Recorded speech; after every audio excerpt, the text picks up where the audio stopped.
Assalamualaikum warahmatullahi wabarakatuh. Berjumpa kembali dengan saya Nurliza, calon guru penggerak angkatan 9 dari Kabupaten Aceh Utara dari SMPN 1 Atap 6 Sawang.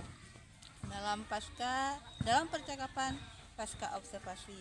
Hari ini saya ditemani kembali oleh Ibu Mahyuni sebagai guru yang telah saya observasi pada kegiatan supervisi akademik. Kemudian saya juga ditemani oleh Bapak Muhadarudin sebagai pengajar praktik calon guru penggerak angkatan 9. Assalamualaikum Ibu. Waalaikumsalam. Bagaimana kabarnya? Alhamdulillah sehat. Alhamdulillah sehat ya, masih diberi kesehatan. Baik Ibu, di percakapan pasca observasi hari ini saya akan memberikan beberapa pertanyaan kepada Ibu terkait dengan jalannya proses observasi yang sudah kita lakukan, yang tujuannya untuk mengevaluasi sejauh mana proses pembelajaran yang sudah Ibu lakukan kemarin. Nah, kita langsung aja Bu ya. Untuk pertanyaan yang pertama, saya ingin tahu bagaimana sih perasaan Ibu terkait dengan jalannya kegiatan observasi kelas yang telah berlangsung kemarin. Baik Bu, alhamdulillah setelah saya melakukan evaluasi kemarin itu saya merasa begitu lega karena semuanya alhamdulillah berjalan lancar. Nah, namun pada saat observasi itu pada di awal-awal di pertama itu saya merasa tegang dan merasa bagaimana gitu karena dikarenakan saya ini baru pertama melakukan melakukan pembelajaran dengan menggunakan metode diferensiasi ini. Itu merasa bagaimana tercapai enggak ya, tapi alhamdulillah semuanya berjalan dengan lancar. Cuman di awalnya saja saya merasa tertekan karena belum pernah. Tapi berjalan di akhir pembelajaran, pertengahan pembelajaran, di akhir pembelajaran semuanya berjalan lancar, aman. Alhamdulillah semuanya sukses dan saya perlu lebih banyak belajar lagi juga sih Bu. Baik, berarti sedikitnya Ibu sudah paham ya tentang pembelajaran diferensiasi ini sekarang. Bisa Ibu ceritakan kembali area pengembangan yang Ibu lakukan di dalam kelas, kemudian langkah-langkah atau tahapan-tahapan belajar, apa yang telah Ibu lakukan di dalam kelas? Kira-kira apa yang sudah baik dan perlu dilaksanakan?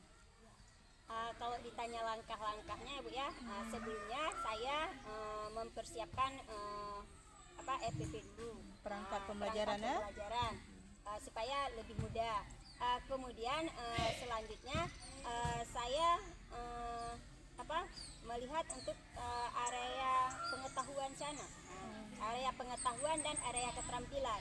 Nah, di sini di area pengetahuan ini saya menyuruh si anak itu melihat kan kemarin saya ambilnya di materi dampak positif dan dampak negatif.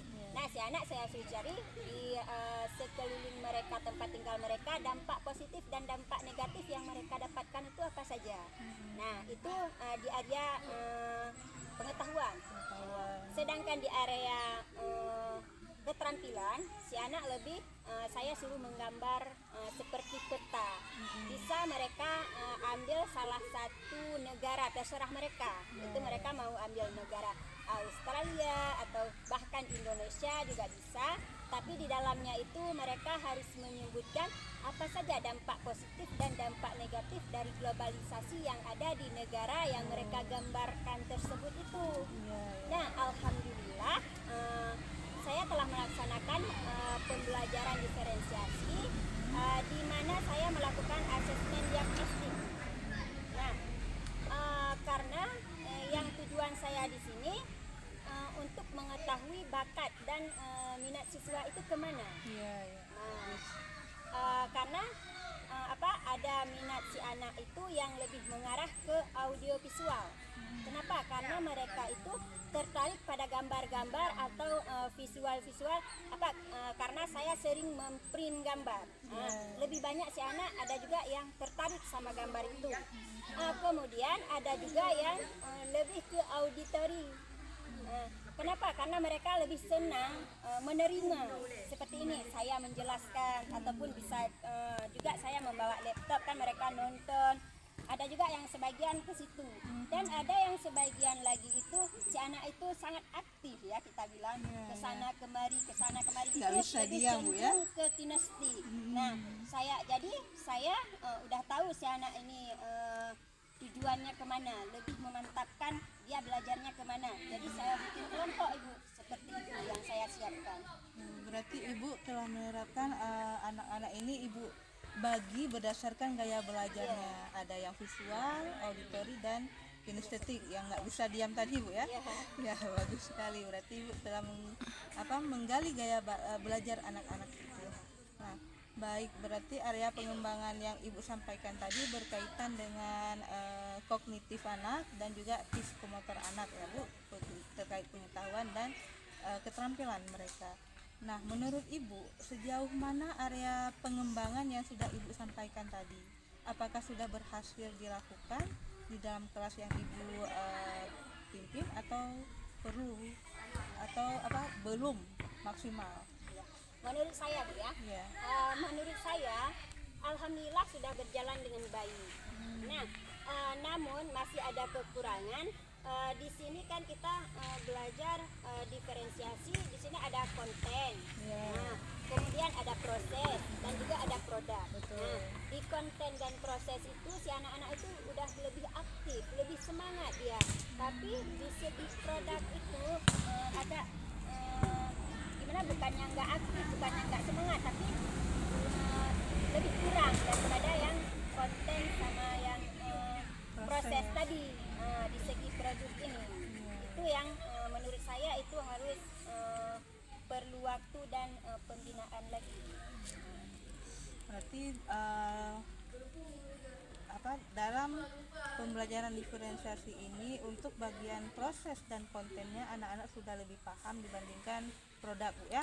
Ya memang untuk produk itu setahu saya juga, pemahaman saya, memang butuh waktu kita menggali anak-anak untuk bisa menghasilkan suatu karya atau yang mereka pelajari itu menjadi suatu produk gitu Bu. Tapi nggak apa-apa Bu, semangat terus Bu. Ya, insya Allah.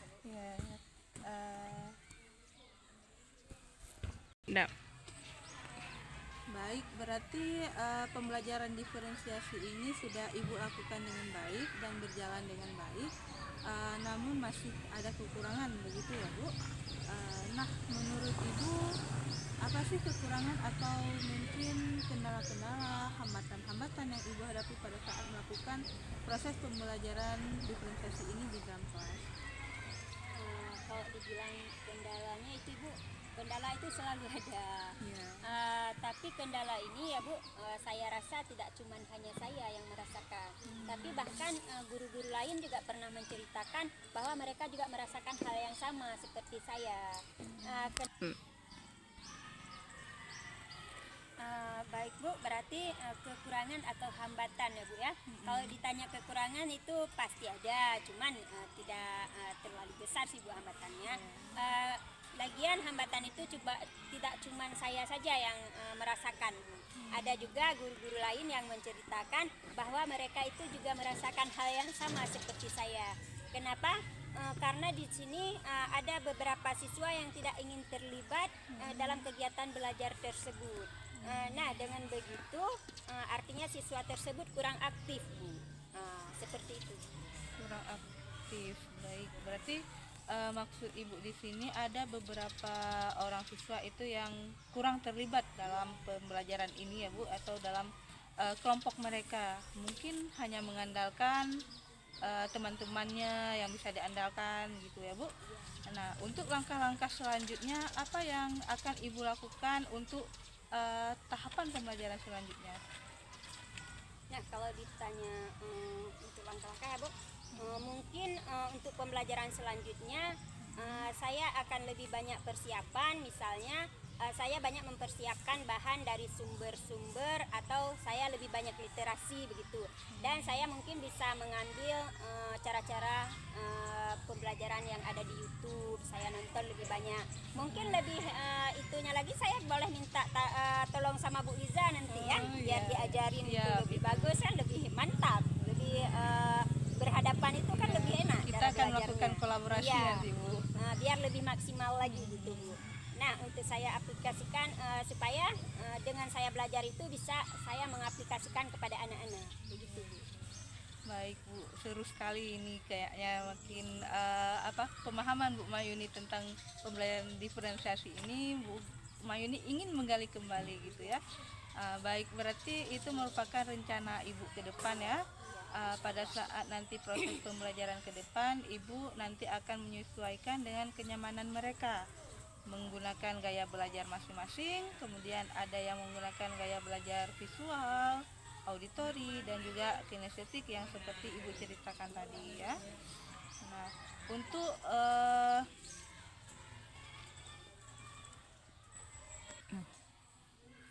Oke Bu, terima kasih. Mudah-mudahan apa yang nanti Ibu rencanakan dapat terrealisasi dan memberikan proses pembelajaran yang lebih baik lagi dibandingkan yang kemarin Bu ya. Saya tunggu nanti cerita Ibu ini, apakah Ibu bisa merealisasikannya dengan baik atau tidak. Nah, kira-kira kapan ini Bu? Kapan Ibu bisa melakukan perubahan yang terencana yang Ibu sampaikan tadi? Kalau ditanya kapan waktunya lebih tepat itu sih belum tahu Bu ya, tapi insya Allah secepatnya akan saya atur waktu kapan. Berhubung ini kan sebentar lagi kita udah libur, kita kan udah puasa dominannya itu si anak-anak lebih belajarnya itu lebih ke keagamaan. Berarti insya Allah nanti secepatnya mungkin sehabis libur puasa, libur lebaran nih Bu, secepatnya insya Allah. Baik Bu, nanti saya akan tunggu ya realisasinya. Oke, terima kasih banyak Ibu atas jawaban-jawaban yang telah Ibu berikan. Mudah-mudahan apa yang Ibu rencanakan bisa secepatnya direalisasikan. Baik, akhirnya rangkaian kegiatan supervisi akademik sudah selesai kami laksanakan. Dimulai dengan percakapan pra-observasi, observasi kelas, dan pasca observasi. Saya ucapkan terima kasih sebanyak-banyaknya pada Ibu Mayuni dan juga Bapak Mahadarudin. Saya akhirnya dengan membaca hamdalah, alhamdulillah. Saya akhiri percakapan ini. Assalamualaikum warahmatullahi wabarakatuh. Waalaikumsalam warahmatullahi wabarakatuh.